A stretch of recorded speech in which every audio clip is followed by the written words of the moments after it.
Hey everyone, Ariel Adams here with the Blog to Watch. Please subscribe to Blog to Watch videos on YouTube and like this video if you find it useful.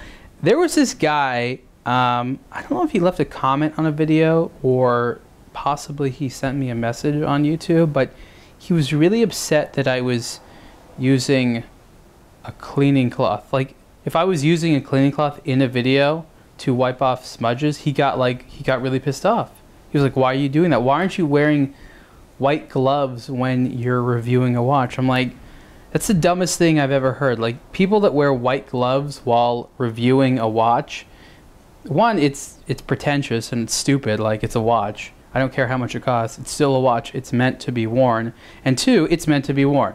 So you look like an idiot if you're reviewing a watch. If I was wearing white gloves right now, you know, and I'd have to speak in a way of like, you know, this is worth $10,000. And this incredible opportunity will be available. No, I'm not going to talk like that because it's a watch. It's an item to wear. I mean, it could be an expensive item. It could be a high-end item, but it's still something that's supposed to go on your wrist. Are you going to wear a glove on your wrist all the time? Are you going to wear a glove on your hand? You know, every single time you wear the watch, just to go around wearing it? No, that's stupid. So I'm not going to review it wearing a glove because that doesn't give a good idea of what it looks like on my wrist. And it's silly, and watches are going to get smudges on them. Big deal. You just wipe it off. If you're listening, I'm sorry to have offended you by, you know, wiping the watch off with a glove, but I'm going to keep doing it, and I'm not going to be wearing white gloves. So I'm sorry about that. Anyways, this is the Longio Zhuke. I think it's Zhuke. It's Z-H-U-K-E. Longio is a Chinese watchmaker that I have discussed in the past, and I like what Longio does a lot. Longio is basically like an OEM parts maker, and they also do like basically white labeling. So you're a watch designer, or you're a small watch brand, you would go to a company like Longio to get your watch made. So Longio would basically produce it for you, and you would pay them, and whoops. And you would basically, you know, get your name on it. And so, but Longio did a couple years ago is they said like, hey, you know, we should start making our own watches. Let's do that. And they did. And so some of their watches are very unique and they're their own design. Some of them are like their own versions of stuff they've made for other clients. So, you know, basically what you have here is a quasi-vintage looking diver's case where the case itself sort of extends into the lug. So it creates kind of this barrel shape here. Kind of cool, chunky design. And so that's half of what this watch is. The other half is kind of getting on the bronze kick. So this is a bronze case.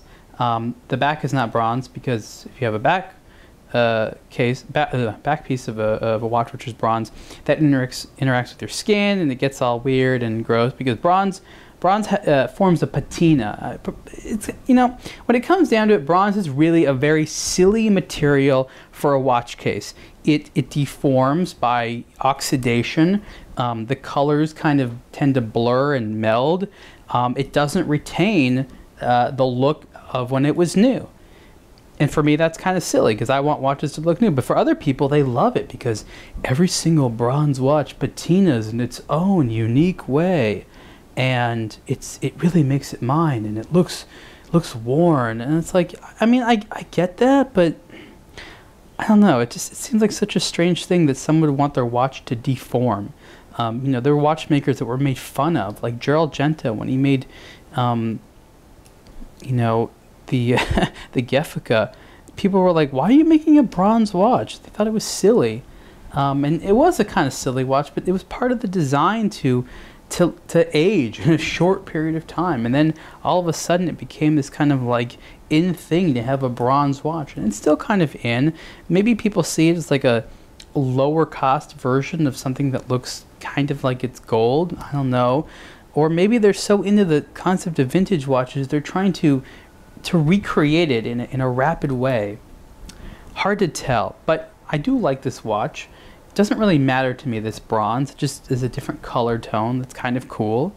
It could be copper as far as I'm concerned. If it was a little bit more red, and then it would look like expensive piping. I look at this, I think of the Bronze Age, you know. I think of like weird shields and helmets that today look green because they're oxidized so badly. And that makes me think that this watch I don't even know how long it will last, but if it lasted long enough, it would turn green, and you would have a green watch on a black strap.